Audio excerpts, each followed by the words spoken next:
Good morning. Good morning. Hello everyone, good morning সবাইকে। আমি রাখি আমার একটা নতুন ভিডিওতে তোমাদেরকে অনেক অনেক স্বাগত আর অনেক অনেক ভালোবাসা। আশা করি আজকের ভিডিওটা অনেকটাই ভালো Good লাগবে, তো দেখতে থাকো। morning. আমি না অনেকদিন পরে ব্লগ Good ভিডিও আজকে দিচ্ছি, morning. তো যাই হোক দেখতে থাকো। ঘুম থেকে তো মা মেয়ে সকাল সকালে উঠে গেলাম। জানো তো, কালকে কাপড় সাপড় ধুয়ে দিয়েছি, আজকে এখনও শুকাই নাই। আমাদের এদিকে যা ওয়েদার শুরু হয়েছে বলার আর কোনো কথাই নেই। একটু করে রৌদ্র, আবার একটু করে বৃষ্টি, এই করে করে কতবার যে বার আর ঘর করতে হয় সেটা আর বলার বাইরে। আর আমার মেয়েকে দেখতে পাচ্ছ, আমি এদিকে কাজ করতেছি, ও আমাকে কিছুতেই কাজ করতে দিবে না। আবার অনেকটি লাগে এই গডরেজটা বারবার করে খুলবে আবার বন্ধ করবে। ওর সাথে এখন এই জায়গার মধ্যে থাকো, বলো তো দেখি, ওর সাথে যদি থাকি আমার তো কাজই শেষ হবে না। আর ওর বাবা কিন্তু এখন সকাল সকাল আবার দোকানে চলে যায়। তো যাই হোক, আমি লাস্টমেশ একটা আবার বুদ্ধি বার করলাম, ওর গডরেজটাই সামনে এনে দিয়ে দিলাম। কারণ ওই যে তালা চাবি আছে না, সেটা বারবার করে খুলবে আর লাগাবে। তো ওই যে গডরেজটাও এনে দিলাম, ওই এটা খেলতে থাকবে আর আমি কাজগুলো সুন্দরভাবে করতে পারবো। তো এই যে একটা কম্বল গুছাইতে যে কী আর বলবো, কতবার যে বাড়ার ঘর করলাম। তো ওইদিকে বিছনা ওঠানো হয় রে, ভাবলাম আগে এই যে ছাদে এসে কাপড়গুলো দিয়ে যাই। দেখতে পাচ্ছ ওয়েদারটা একদম কিন্তু বৃষ্টি বৃষ্টি ভাব, আর হাওয়া কিন্তু চলতেছে। জানি না আজকে রোদ্র উঠবে কিনা। কাল ধুয়ে দিয়েছি জানো তো, এখনও শুকাই নাই। আর আমরা তো কালকে এমনিই ছিলাম। চাদরটা শুকিয়েছে, সেটা পারে কি ঘুমানো যায়? এই যে চারদিকে কিন্তু জল আর জল, আর কি সুন্দর কিন্তু ফুলও ফুটেছে। দেখতে পাচ্ছ, এই যে পুচকনিটা দেখতে পাচ্ছ, সেটাও কিন্তু পড়ে গেছে। আর ছাদ থেকে এসে এখন আবার বিছনাটা ভালোভাবে করে উঠিয়ে নিলাম। আমার যেহেতু ওই ঘরটা গুছানো হয়ে গেছে, তারপর আবার এই ঘর গুছিয়ে নিচ্ছি। এই ঘরে তো আমাদের থাকানোই হয় না, এমনি আর কি গুছানো হয়। কারণ জানোই, এমনি থাকলে তো অনেক জিনিসই ল্যাত্রা হয়ে যায়। তাই যে মাঝে মধ্যে এসব আর কি পরিষ্কার করতে হয়, নাহলে তো ধুলাবালু লেগে যায়। সেজন্য আর কি। আর মাম্মাম এই জায়গার মধ্যে বসে খেলা করে, সেজন্য আর কি।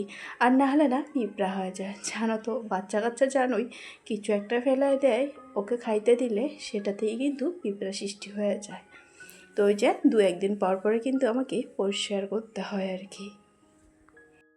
আমাদের মেয়েদের স্বভাব কিছু কিছু, বিছনার চাদরটা ঠিকঠাকভাবে হইতে হবে, পুরো টান টান করে আর কি। তো এই যে টান টান করে বিছনার চাদরটা বানানোর পর ঘরগুলো মুছিয়ে নিলাম। দুটো ঘর মোছানো হয়ে গেছে, এখন আবার এই ঘরটাও মুছিয়ে নিচ্ছি, রান্নাঘরটা। জানো তো, আমি রোজ ঘর মুছি, কারণ আমার ভালো লাগে না, এটা একটা অবস্থা হয়ে গেছে। যখন ঘরটা মুছি না, আমার বর বলে থাক আজকে মুছতে হবে না। তখন আমি চিন্তা করি, যদি না মুছি আমার তো সারাদিন কেমন যেন লাগতে থাকে। যেহেতু একটা কাজ করে অভ্যস্ত হয়ে গেছে, তাই ঘর মুছে স্নান করে আসি রান্নাঘরে। অনেক দিন পর আজকে বানাবো রুটি। এখন না মেয়েকে নিয়ে তেমন একটা সময় পাই না, তাই আমাদের না রুটি বলো এটা বলো সেটার খাওয়ানো হয় না। আর রুটি বানালে কিন্তু অনেকটাই টাইমও লাগে, তাই ভাবি শর্টকাট যেটা খাওয়া সেটা করার চেষ্টা। তো আজকে এই যে রুটি বানাই নিচ্ছি আর কি, সকালের জল খাবার। কালকের কিন্তু ডাল আছে, সেটা দিয়ে খাবো আর কি, সেজন্যই রুটিটা বানানো আর কি। মেয়ে যেহেতু আর দাদুর কাছে গেছে, তাই ভাবলাম পটপট করে এসব করিয়ে নিই। তো এই যে একেবারে কিন্তু তাওয়ার মধ্যে 3টা রুটি দিয়েছি। আমার মানে যত তাড়াতাড়ি হবে তত তাড়াতাড়ি কিন্তু ভালো আর কি। কারণ বলা যায় না, আমার মেয়ে তো সবসময় মা করে থাকে, তাই আমি যত তাড়াতাড়ি পারি কাজ করে ফটাফট করার চেষ্টা করি আর কি। তো এই যে রুটি একটা একটা করে সেঁকে নিচ্ছি। আজকে মেয়ের জন্য বানাবো তরকারি, আর আমরাও কিন্তু মেয়ের তরকারিটাই খাই আর কি। তো এই যে প্রথমে আমাদের জন্য বানাবো, তারপর আবার মেয়ের জন্য। এদিকে বাঁধাকপিটাও ভাজবো আর কি। রাত্রে আবার নিমন্ত্রণ আছে জানো তো, এদিকে বর বলছিল যাবে না। তো আমি চিন্তা করলাম, ও যদি না যায় তাহলে তো আমি মেয়েকে নিয়ে পাবো না। তো এই যে দুপুরে খালি খাওয়া দাওয়া করবো, রাত্রে আবার নিমন্ত্রণ খাইতে যাব। আর কালকে ডাল ছিল, সেটাও কিন্তু শুকিয়ে নিয়েছি। তো মাংস এনেছে, চিকেন, মেয়ের জন্য আর কি। আমার মেয়ে না চিকেন খেতে ভালোবাসে, ওকে যদি বলা হয় ও বলে লেগ পিস আর কি, মানে দেখিয়ে দেয় আর কি, লেগ পিসও এইভাবে খায়।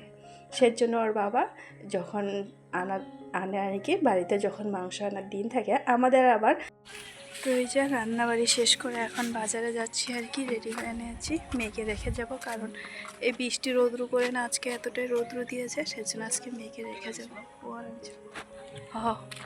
আমার কিন্তু বাজারে আসার মেন কারণ হলো গ্রোসারি আইটেম আর কি, সেটা নেওয়া হয়ে গেছে। তারপর বাড়ির সামনে একটা স্কুল খুলেছে, মেয়েকে নিয়েও স্কুলের মধ্যে গেছি। মেয়ের তো এখনও বয়সই হয়নি সেই স্কুলে পড়ায়, তাই আবার ঘুরে আসলাম। আর সাথে কিন্তু আমাদেরকে খাওয়াও দিয়েছে। বাড়িতে এসে পটাপট করে মেয়েকে রেডি করে তারপর আবার ওকে স্কুলে নিয়ে গেছিলাম আর কি। তারপর বাড়িতে এসে তো খাওয়া দাওয়া এসো। তো এইদিকে না দুপুর 2টা থেকে আর কি নিমন্ত্রণটা হয়। আমরা তো দুপুরে যাইনি, রাত্রে যাবো আর কি। আমি যাবো, শাশুড়ি মা যাবে, তারপর হলো আমার হাজব্যান্ড যাইতে পারে না যাইতে পারে কোনো ঠিক নেই। মেয়ে যেহেতু ঘুমিয়ে আছে, সারাদিন তো টাইম পাইনি, বাজারে গেছিলাম তার মধ্যে আবার।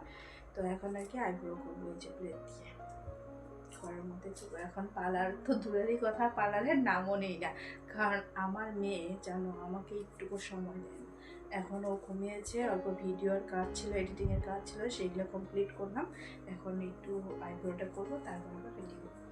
একটু আগে একটা আন্টি ফোন করেছিল যে কয়টার দিকে যাবো, তো যাই হোক ফটোটা। আগে না আমি অনেকজনকে এই থ্রেডিং করে দিতাম, তাও আবার ব্লেড দিয়ে। আমার না খুবই শখ ছিল জানো তো পার্লারের কাজ শিখা। ওই যে কপলা না থাকলেই যা হয় আর কি। এখন জানি না, এখন তো আরও পাবো না। যদিও বা ইচ্ছা থাকে, সেটা স্বপ্নই থেকে যাবে। ভবিষ্যতেও করতেও পারি আর নাও করতে পারি। এখন আর আগে যেটা থাকে সেটার পরে হয় না। এই যে আমার থ্রেডিং করা হয়েছে এখন আর তো আমার তো থ্রেডিং করা হয়েছে, এখন আর কি চুলগুলো ঠিক করবো। তারপর আমার চুলগুলো কিন্তু অনেকটাই বড় জানো তো, ভালো করে আছড়িয়ে এখন ভাবলাম চুলটা খোপাই করব। আমি আবার চুল ছাড়তে একদমই ভালো পারি না, ভালো লাগে না আর কি চুল ছাড়তে আর কি।